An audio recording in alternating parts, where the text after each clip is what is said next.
안녕하세요. 이번에는 광란의 20년대부터 경제대공황으로 이어지는 시기에 활동했던 예술가 에드워드 호퍼에 대한 이야기를 준비했습니다. 세기말 유럽의 벨 에포크에서부터 1차 세계대전을 지나 미국의 광란의 20년대까지 이어지는 연속되는 풍요로운 시대였습니다.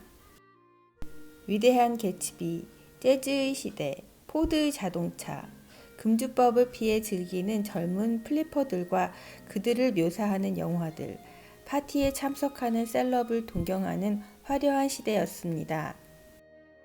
그러나 1929년 주식시장의 붕괴로 미국에서부터 시작해서 전 세계가 나락으로 떨어졌습니다.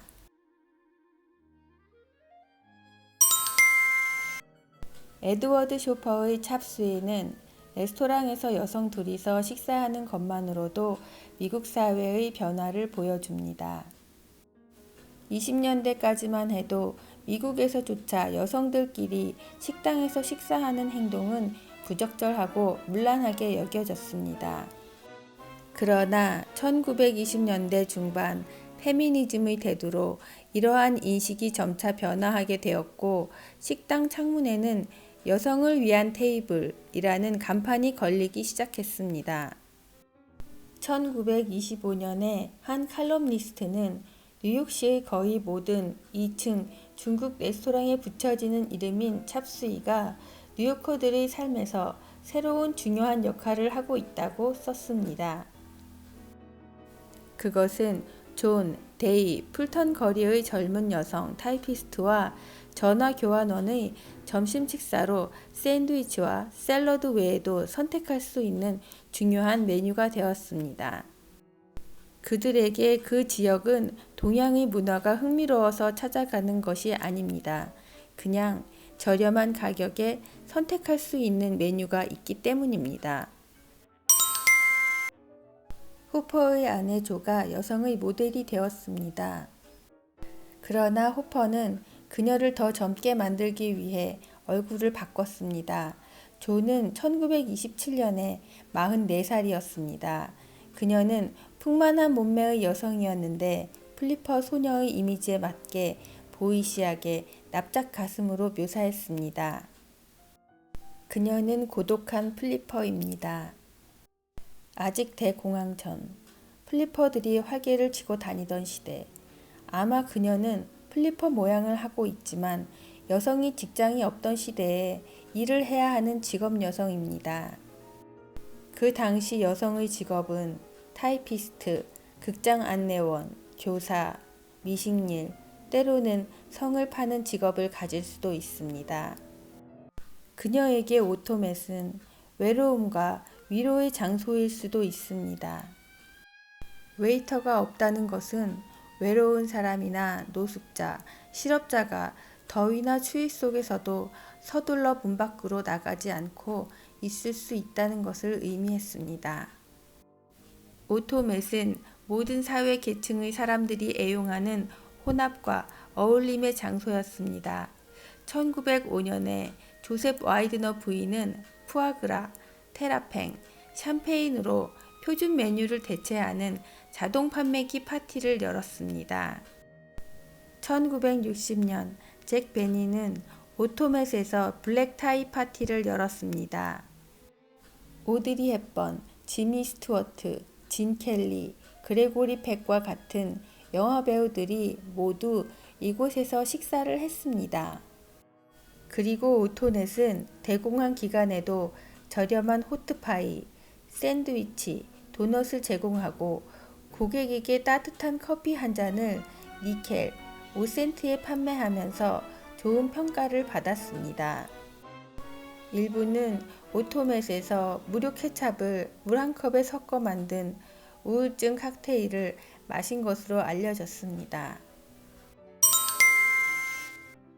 이 그림은 해가 뜬 직후 뉴욕시 7번가의 소규모 사업체와 상점을 묘사하고 있습니다. 길고 붉은 건물 위로 구름 한 점 없는 하늘이 보입니다. 빨간색과 파란색 줄무늬 이발대가 보도 오른쪽 출입구 중 하나 앞에 놓여 있고, 녹색 소화전이 왼쪽에 있습니다. 손님을 맞을 준비는 모두 마쳤지만 황량하고 텅 빈 거리와 상점은 대공황 당시 도시의 끔찍한 상태를 표현한 것으로 알려져 있습니다. 호퍼는 일요일 이른 아침이라는 제목의 이 그림은 반드시 일요일의 풍경을 그린 것은 아니라고 합니다. 그림의 원래 제목은 7번가 상점이었습니다. 제목에 일요일을 추가한 것은 아마도 대공황 때 소상공인의 끔찍한 상황을 완화시키려고 다른 사람이 붙인 것이었습니다. 이미지는 호퍼의 뉴욕의 스튜디오 근처 건물을 기반으로 했습니다. 대공황 이후로 인간이 사라져버린 것 같은 상점을 보면서 우리도 같은 거리를 본 기억이 있습니다. 2차 세계대전의 시작으로 미국의 공장이 다시 돌아가면서 공황은 끝났습니다. 이번에도 그런 필요 충분 조건이 맞아야 다시 경제가 회복될까요? 에드워드 호퍼, 그는 네덜란드계 침례교 가정에서 자랐습니다. 어린 시절부터 재능을 인정받았던 그는 예술가가 되기 위해 통신 과정으로 그림을 배우다가 지금의 파슨즈 디자인 스쿨의 전신인 뉴욕 아트 앤 디자인 스쿨로 편입해서 6년의 시간을 보냈습니다. 그는 젊은 시절에 세기 말 벨 에포크의 메카인 파리를 중심으로 유럽을 3번 여행하면서 에드와르 마네와 에드가 드가를 자신의 롤 모델로 삼았습니다. 그리고 여행을 통해 같은 네덜란드계 화가 렘브란트의 나이트 와치에 큰 감명을 받았습니다. 미국은 광란의 20년대를 누리고 있었지만 그는 그렇지 못했습니다. 순수 미술을 하고 싶었지만 1905년부터 광고 대행사에서 일을 시작하면서 작품 활동을 병행했습니다. 그래서 20년도 넘는 기간을 일러스트레이터로 일했습니다. 그리고 오랜 시간을 자신의 스타일을 찾기 위해 고군분투했습니다. 유화, 영화 포스터, 애칭 작업을 하면서 상도 많이 받았지만 작품의 판매로는 잘 연결되지 않았습니다. 그의 작품은 유럽에서 배운 인상주의의 화려한 색감과 미국적인 사실주의, 그리고 오랫동안 힘든 시간을 보낸 그의 마음의 불안을 그린 그의 작품을 뉴 리얼리즘이라고 불렀습니다. 그의 시대는 조세핀 니비슨과 결혼하면서 열리기 시작했습니다. 화가였던 그녀를 통해 수채화를 매개로 한 전환이 인정받기 시작했습니다. 평론가들은 열광했고 그의 작품은 마침내 판매되기 시작했습니다. 41세의 호퍼는 더 이상 20년 넘게 그리던 일러스트를 그리지 않아도 되었습니다. 꾸준한 판매로 재정적 안정을 확보한 호퍼는 단순하고 안정적인 삶을 살며 40년 동안 염원하던 자신의 개인적인 스타일로 예술 작품의 창작을 계속했습니다. 그리고 대공황이 왔습니다. 아이러니하게 대공황 기간에 호퍼는 20년의 인매를 보상받듯이 자신의 커리어를 더욱더 쌓아갔습니다.